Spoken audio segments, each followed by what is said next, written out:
అమ్మి అదిగో చూడు, మనల్ని రోడ్డు పాలు చేసేసి వాళ్ళు పాలు పంచదారలాగా కలిసిపోయి ఎంజాయ్ చేస్తా తిరుగుతూ ఉండారు చూడు. బయట తిరిగినంత మాత్రాన వాళ్ళ బంధం బలపడినట్ట, కాపురం చక్కబడినట్ట. ముందుంది క్రొకడైల్ ఫెస్టివల్. అందమైన వీళ్ళ ప్రయాణానికి అవరోధాలు, అంతులేని రోదనలు సరికొత్తగా ప్రెజెంట్ చేయబోతున్నాను. నువ్విట్ట పాత స్క్రీన్ ప్లే మాటలే చెప్తావు, వాళ్ళు మాత్రం అట్టాగే 12 కాపురం చేస్తా 10 మంది పిల్లల్ని కూడా కనేసి ఫౌండేషన్ బలంగా ప్లానింగ్ చేసేలా ఉండారు. మో, నేను అవకాశం వాళ్ళకివ్వను. ఇది అనన్య 2.0 వర్షన్. లెక్క మామూలుగా ఉండదు.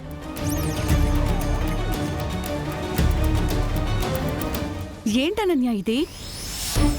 నా పరిస్థితే తిరగబడిపోయి చివరికి మొహాన్నే మార్చేసుకొని బ్రతుకుతున్నాను అనుకుంటే నీ పరిస్థితి మరి నాకంటే దరిద్రంగా తయారైందేంటి?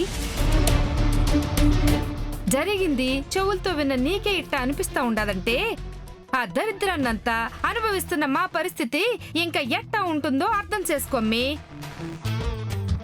ఏందో ఏదో బతుకు, ఆడ పోలీసులతోనూ ఏడ ఆయన ఇంట్లోనూ ఒంటి నిండా వాతలు పడేలా తన్నులు తిని మా మీద మాకే రోత పుడతా ఉండది. ఎట్లాంటి చండాలపు అవమానం మాకు జరిగింది కాబట్టి సరిపోయి ఉండాది. కానీ ఏ పరువుగల మనుషులకు జరుగుంటే అసలు ఈ పాటికి ఎప్పుడో ఊరేసుకు సచ్చేవాళ్ళు. అమ్మా, అంటే మనం పరువు తక్కువని అంటున్నావా?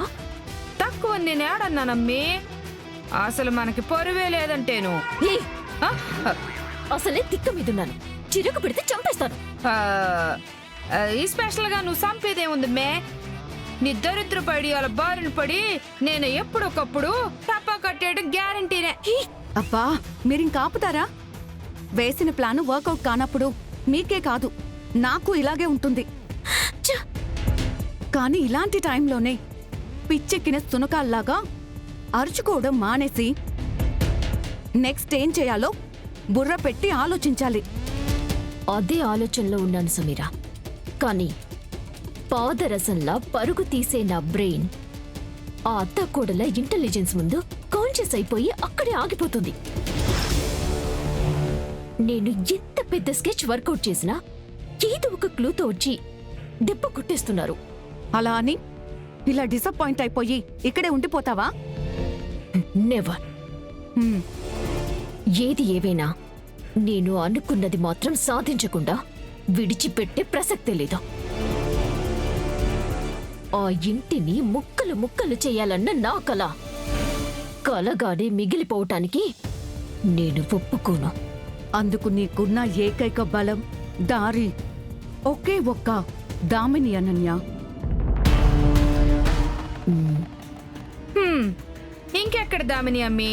ఆ పిల్ల కూడా మొహాన చీకొట్టిపోయి ఉండదుగా. ఆ దామిని చీకొడితే మాత్రం దాని ద్వారా ఆ ఇంట్లో గొడవలు సృష్టించలేనా? ఏందమ్మి నువ్వనేది? మళ్ళా కొత్త స్క్రీన్ ప్లేకి తెరతీస్తాండవా? మంచిదమ్మి, కానీ ఇంకా ఏం చేద్దాము? జనాలు కోరుకునేది కూడా ఇదే కదా. వాళ్ళని తృప్తిపరచాలంటే నువ్వు ఇట్లాంటి పిచ్చి వేషాలు వెయ్యాలి కదా. ఏందో అంత మన కర్మ.